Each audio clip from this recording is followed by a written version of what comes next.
Bulls Nation, the most unpredictable team in the NBA, strikes again as the Chicago Bulls pick up a win against one of the best teams, one of the hottest teams right now in the NBA, in the Brooklyn Nets. Again, it seems like they just strike at random times, and of course, they obviously have a big thing to do with breaking some streaks, and today, the Chicago Bulls did both against the Brooklyn Nets. What's going on, everybody? It's the Bulls Show, aka Aiden, and welcome back to another video. Today, we've got a Chicago Bulls and Brooklyn Nets game reaction in which the Chicago Bulls picked up and delivered one of their best offensive performances in a win against the Brooklyn Nets, and we have a lot of positives to talk about. Was it all sunshines and rainbows in this game? Absolutely not. But was it a great performance? Absolutely so. And it was delivered in a great fashion against a very, very strong team that will always have some respect around the league. Look at how their season is going thus far when they have had a win streak like that.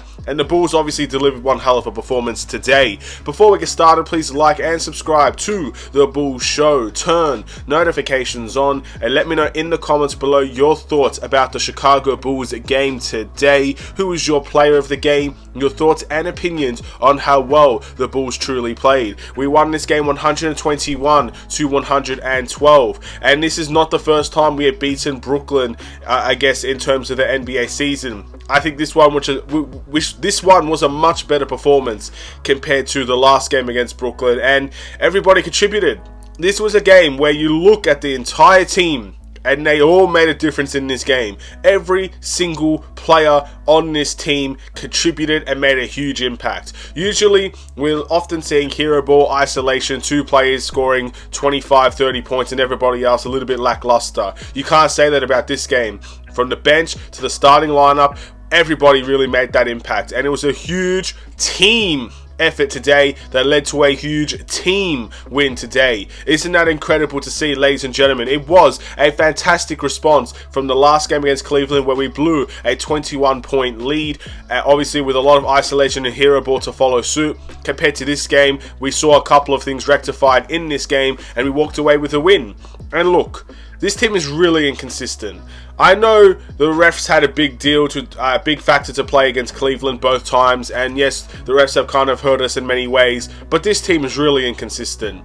Again, that second half of the Cleveland game was embarrassing to watch, and overtime was extremely embarrassing to watch. Then to come around and verse a team that is on an absolute hot streak right now, move the ball, everybody involved, everybody taking great shots, making sure that we go to the hot man every single time. Patrick Williams was incredibly hot from the field today, and we continue to go to him. Vucevic in the first half was extremely hot, and we went from him to the entire first half. Didn't necessarily do the same thing in the second half, to be fair. But then you got guys like Ayo absolutely running rampage on the offensive and defensive end. Zach making his shots. DeMar being the king of the fourth quarter. Kobe White off this bench delivering some scoring opportunities. Again, it just seems like everybody made a huge difference in this game. It felt like without one of these guys that were actually playing, which obviously would be Caruso in this time, he was the one that actually went out in the game, did not return.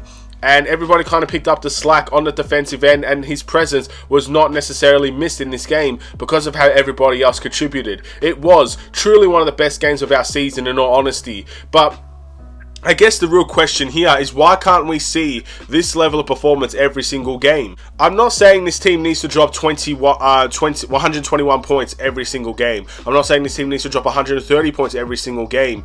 But we saw how great this team can be when they move the ball and everybody gets involved. Our young players really stepped up. Our role players really stepped up. And our starters still contributed in the game. The big three still played well today. And it came with everybody else involved as well. This is, again, I'm hoping that this is a turning point for this team. I'm hoping that this can be, I guess, a game that we can look at in the future and say, this is how we want to play. This is how this Bulls team can be effective. This is how this Bulls team can capitalize on every single game that comes our way. And I hope it's the turning point, but it is a very inconsistent time for this Bulls team. We're going to isolation and hero ball to team ball movement from game to game basis at this point. Sometimes it's in between quarters how much isolation hero ball we see. So I can't say this is the turning point because I don't know and I don't believe it is. But at the same time, you have to be happy with a win against the Brooklyn Nets. They're coming in. A lot of people were very scared about this Brooklyn Nets team. I was very scared to verse this Brooklyn Nets team. They're coming in on an incredible win streak, and of course streaks are made to be broken, but you never really know if it's the Bulls is going to break it. Thankfully, we ended up doing the job today. What I thought we did well, again, getting everybody involved. Our assist numbers were extremely high. Our steals were super solid in this game. Our defense, our communication on defense. Look, Kevin Durant nearly had a season high in points against the Chicago Bulls, which is not an uncommon theme for most teams, stars to come in and have season high points against us. He had 44 points in this game. I believe his season high is 46 points overall. So, again, he had a great game, Kevin Durant. But there were a couple of other guys on that team, mainly their role players, that didn't step up to the plate compared to ours. If you're looking at, again, let's look at some of the stats for the Brooklyn Nets side of things. Royce O'Neal, obviously, is the big one now we can turn to. 0 points in this game. He was 0 from 8 from the field. A lot of three-point shots. He was wide open for most of them. That obviously helps the Bulls when one of their shooters are not shooting very, very well, and he's still taking them and he's missing them. That helps this Bulls team. So, of course, that helps. But then you go to guys like TJ Warren, someone that's usually very good from the mid-range, someone that can definitely get his shot off at any given time. He had 0 points in this game. Joe Harris, who's an incredible three-point shooter, only has 2 points in this game, while Tanabe had 1 point in this game in 6 minutes. Seth Curry, obviously, with 22, he was amazing in this game. But then you turn to even other guys like Ben Simmons, to be fair, he had 7 points and 9 rebounds. Again, I felt like this team really contributed all together when some of Brooklyn Nets players didn't really bring that much to the table. Kevin Durant and Kyrie were amazing in this game. They were really, really solid players, but I think everywhere else, that's really what hurt them in this game. There wasn't enough of the guys stepping up for those guys to really make a big difference. Where the Bulls, it was a little bit of the opposite. It felt like our stars kind of took a back seat and watched all the other guys step into the lights and had a great game. So, a very, very good team display, and I want to see more of it. I just don't know if we will see more of it. That's really the biggest question that we've got to talk about. But let's go into those individual performances real quick for the Chicago Bulls side of things. Starting off with DeMar DeRozan, 22 points, 7 rebounds, 3 assists, 1 steal, and 1 block in this game. DeMar DeRozan has been very well rounded in the last couple of games. Defensively, I think he's taken a big step up, to be honest. Not necessarily everywhere on the defensive end. I still think his rotations can be a bit late. I think sometimes he still gets bullied one-on-one defensively. But I think he's holding his own a lot more now compared to what you maybe saw at the start of the year. I think his game against Milwaukee is really when the defensive intensity picked up for him, and I don't think he's really looked back since. And I really think we need that kind of intensity on the defensive end from DeMar DeRozan. I don't think it gets talked about enough because his offense is usually what people talk about because that's the type of player that he is. But defensively, I really think he's been stepping up recently. So that's a good sign for DeMar DeRozan. And of course, he was 8 from 20 from the field, 0 from 1 from the three-point line, 3 assists today as well.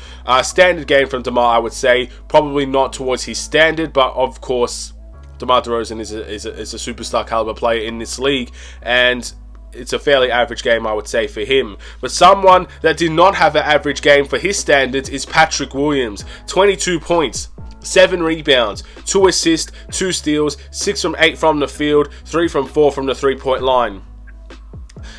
It's amazing to me. I'm actually truly stunned how Patrick Williams only had 8 field goal attempts and is scoring 22 points today.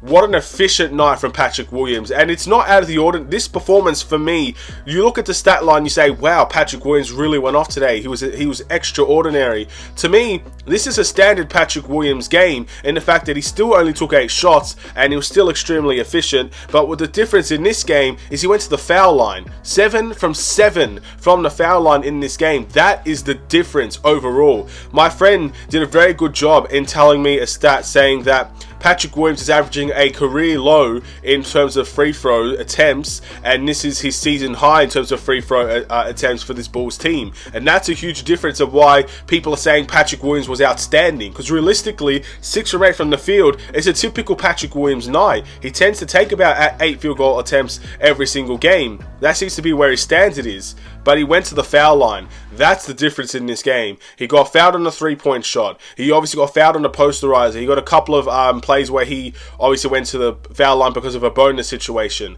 That was the difference in Patrick Williams' game today. He was amazing in this game. It was a joy to watch him get over 20 points for the first time this season, I believe. And we know we could see this from Pat. That's the best sign. 8 field goals attempts and 22 points. We know we can see that. We've seen it over the course of 3 years now, very, very sporadically at best, but it's possible. And he's doing it, in my opinion, against a very good team in the Brooklyn Nets, who have very, very good forward players. So he held his own here, and he did extremely well. I'm proud of Patrick Williams today. Nikola Vucevic, 21 points, 13 rebounds, 3 assists. He shot 8. He got 2 blocks. Sorry, 8 from 12 from the field, 1 from 3 from the 3-point line, and everything in the post today was Nikola Vucevic's to hold. And look, the Bulls got a win today, but I personally got a win today as well. In my last video, I was talking about how Brooklyn plays small ball and how Ben Simmons plays the center position for the Brooklyn Nets. And there are a couple of people that said that Ben Simmons starts as a point guard and he does not play center for the Brooklyn Nets, saying that I need to learn their team. Lo and behold, who played the backup center position for the Brooklyn Nets? There are a bunch of answers here, but guess who one of them is? Ben Simmons, the Australian, ladies and gentlemen. If you're telling me I need to learn my teams right, maybe you should learn your teams and not necessarily look at the stat sheet. At the end of the day, Ben Simmons does start at point guard. He spends most of his time at point guard, but guess where he plays when Claxton is off the court? He plays as the backup center. And even Kevin Durant played a little bit of backup center for the Brooklyn Nets as well. And that's what I meant by Andre Drummond being a huge point in the game. That's what I meant by Vucevic being a huge point in the game. We'll talk about Andre Drummond later. But for Vucevic, he was huge in this game. He took advantage of Ben Simmons, took advantage of Claxton, took advantage of Kevin Durant, post hooks galore. He was on fire from the paint, and the only negative I can really think of for Vucevic is that we went away from him in the second half. And I'm so happy he had a great first half, but I think the Bulls can do a better job in, I guess, getting him more involved in the second half. But again, when you see the bunch of people scoring the way that they are, I mean, what is there to really say? It's just a really good team performance. Vucevic didn't need, I guess, to be the guy always to be in the post and making those shots. And again, I'm not going to really say too much else. I thought Vucevic was really, really great today, and I'm glad I was proven right about the Brooklyn Nets overall. So yeah, very, very happy with that one. Moving into Zach LaVine, he had 13 points, 5 rebounds, 4 assists, alongside of 2 blocks in this game. I believe this is one of the first times Zach LaVine has had 2 blocks in the game. And Zach LaVine, look, statistically, this is not his best game, but he did a great job facilitating in my eyes. I think his defense was okay, and again, I just felt like he didn't need to be the guy here. And Zach LaVine, he was still +5 in terms of the plus minus. He was making an impact on the game, but it wasn't necessarily a scoring impact. And that's okay from time to time. Again, when you see Patrick Williams stepping up, and Ayo stepping up, and Kobe stepping up, and Derrick Jones stepping up, and Goran Dragic stepping up, all these guys coming in, having incredible games, Zach LaVine doesn't need to drop 30. At the end of the day, we're not a team that needs Zach LaVine and DeMar to drop 30 every single night when everybody's playing involved and we're playing a team game. It's really that simple for this Bulls team. You get everybody involved. This team is talented enough to really have a good offensive and defensive display when they're involved. But we don't see it enough, and that's a problem for this team. Zach LaVine did a great job in stepping back. He only took 11 shots in this game. Vucevic only took 12 shots in this game as well. They did a good job in stepping back and allowing some of the other guys to really shine in this game, and that was kind of what was needed. And the big guys, the big three, they allowed some of the other guys to really play their game, making their teammates better in this time out. Ayo Dosunmu, 17 points, 7 rebounds, 1 assist and 2 steals, 7 from 14 from the field, 1 from 3 from the 3-point line. Man, he took this game over in the fourth quarter. Steal after steal after steal, transition play after transition play after transition play. I think he made a 3 in the fourth quarter as well. Ayo Dosunmu was clutch in this game, ladies and gentlemen. And look, Patrick Williams, Ayo Dosunmu, 2 guys that is often talked about as not capitalizing in the clutch moments, not making their open shots, not taking advantage of the shots given to them. And I've always said it, and this is why I haven't necessarily talked a lot about them missing clutch moments. I'd rather them take an open shot and miss it than have it go to DeMar and go to Zach and take fadeaway 3s or double team mid-range fadeaways. I'd rather see an open shot from Ayo being missed than those couple of plays being missed as well. So the fact that they are making their shots now, to me, is a good thing. But at the same time, if they missed open shots, I'm okay with those facts, because they're young players that need to learn not to be afraid of the moment. If people are going to constantly barrage them for missing clutch shots, then guess what's going to happen if it gets into their head mentally? They won't be taking clutch shots anymore. They won't be taking open shots anymore, because they'll be too afraid of the moment. Ayo was not afraid of the moment in this game. Patrick Williams not afraid of the moment. And now we're starting to see some of those things pay off for this Bulls team, and Ayo took over in the fourth quarter of this game. Same with DeMar DeRozan as well, to be fair, but him and Ayo, absolutely amazing. Coby White off of the bench. Great game from Coby White. 10 points, 2 rebounds, 1 assist, and 1 steal. 3 from 6 from the field, 2 from 4 from the 3-point line. To be fair, he's the only player that actually had a negative plus-minus in this game with a -3. But at the same time, his first half was fantastic for this team. He got a couple of layups, he got a couple of nice playmaking stats as well, and he really helped things get going for this team. And he was part of a big reason why a lot of our young guys stepped up in this game. Plus minus is not always the #1 stat to look at, but it can be important for some time, on occasion. But Coby was great in this game, in my opinion. Looking at Caruso, look, in 2 minutes he had 2 points and 1 assist, so I'm going to say that's a good game from Caruso overall. But obviously he hurt his foot. I think he stepped on Ben Simmons' foot while he was running back. He didn't return into the game. I'm actually hoping, and I believe it's not a significantly big injury, but at the same time, he got hurt again, ladies and gentlemen. That is, I don't know, man. I'm tired of seeing a lot of injuries on this team, and I feel like Alex Caruso is always one of those guys that is always the fear of him getting hurt and what that means for this Bulls team going forward, especially on the defensive end. Thankfully, it didn't make a big difference this time out, but if Alex Caruso is out for a significant period of time, that will hurt us in the long run, I feel. So, again, I hope that he can find a way to, I guess, come back as soon as possible. Maybe it's not a serious injury. Derrick Jones, 8 points, 2 rebounds, 1 steal, and 1 block. Very nice to see Derrick Jones come back in a big way. We played small ball today. Correct me if I'm wrong, I believe Andre Drummond was available to play today, but the Bulls went in a different direction. And that's what I've been saying with the small ball situation as well. I was wrong in the instance of saying Andre Drummond would be a huge impact in this game, because the fact of the matter is, he didn't play, so we wouldn't have known. But I just felt like if the Brooklyn Nets went small ball, for example, when they played guys like Kevin Durant as the small ball center, or when they played Ben Simmons as the small ball center, that helps this team get more rebounds. When we play the normal style that we play, we bring Andre Drummond into the team. We decided to match Brooklyn style of play, put Derrick Jones Jr. in there, and I think Ben Simmons had a field day in terms of the backup center spot when he actually played there in around 6 to 7 minutes that he actually played there. So, again, I don't necessarily think small ball was the answer today, but lo and behold, we won the game, so who am I to say if it worked or not? I guess we give the credit to Billy Donovan when we win a game and he decides to use that small ball lineup. Maybe Andre Drummond wasn't available and we just went with Derrick Jones, I'm not too sure. But if he was available, we decided not to go with him. And that was a big call by Billy Donovan. And at the end of the day, we won the game, so I guess it worked out. And Goran Dragic, 6 points, 3 rebounds, 6 assists on the night. Very, very good second half of the game in my eyes, and yeah, another guy that really stepped up and contributed on the playmaking and on the scoring side of things. And that is the end of the Chicago Bulls individual performances. The must improve can simply not go to this team today. It's impossible to pick a must improve. I understand people might lean towards Zach LaVine, and look, if Zach LaVine is your must improve, by all means feel free to pick Zach LaVine, because statistically he is the must improve.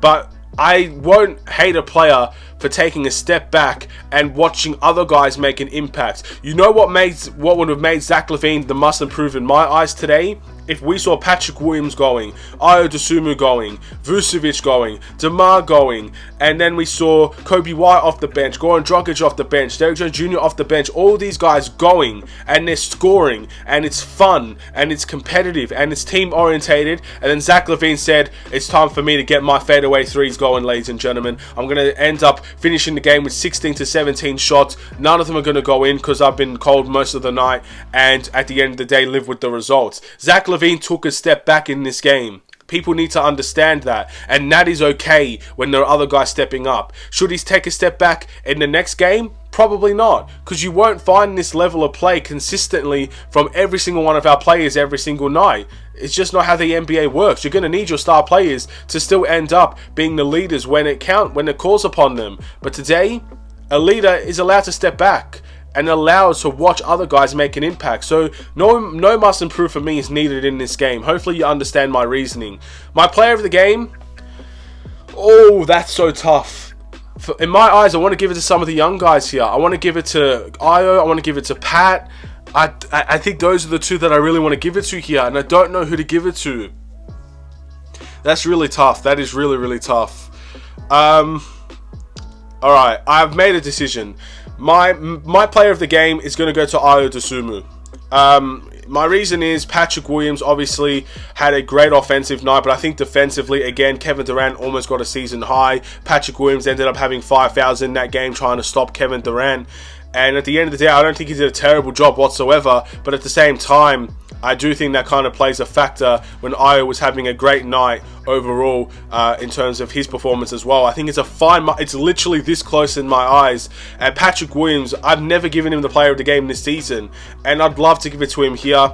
But I have to be fair in the same way. Ayo Dosunmu has got one player of the game from me this season already, and I'm going to give him another one because I thought at the end of the day, his absolute takeover in the fourth quarter, it was fun to watch. He was amazing in that quarter, and I think defensively he was just a little bit better today. That's my personal opinion. Again, I might be critiquing Patrick Williams for guarding one of the best players in the NBA. I mean, look, it's Kevin Durant, guys. Like, I understand. It's so hard to pick. I apologize if I made the wrong choice in your eyes. And look, if you ask me tomorrow, I might have changed my mind by then. I don't know. But it was that close in my opinion. DeMar, he could be in the conversation. Vooch could be in the conversation. I even think guys like Derrick Jones can be in this conversation for this time around. But yeah, my player of the game will be Ayo Dosunmu. The Bulls' record is 17-21.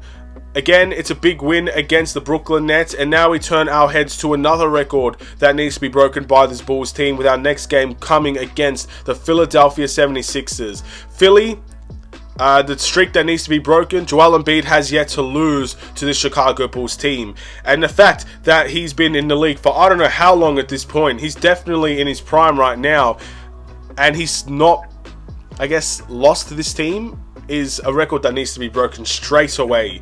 And I thought we could have done it last year and we failed to do it. I hope this could be a turnaround for this Bulls team and we could do it this time around. Let me know in the comments below what you think, and thank you for watching. Please like and subscribe if you're new. I'll see you in the next Chicago Bulls video. Stay safe, stay healthy, stay tuned for more. Take care and peace.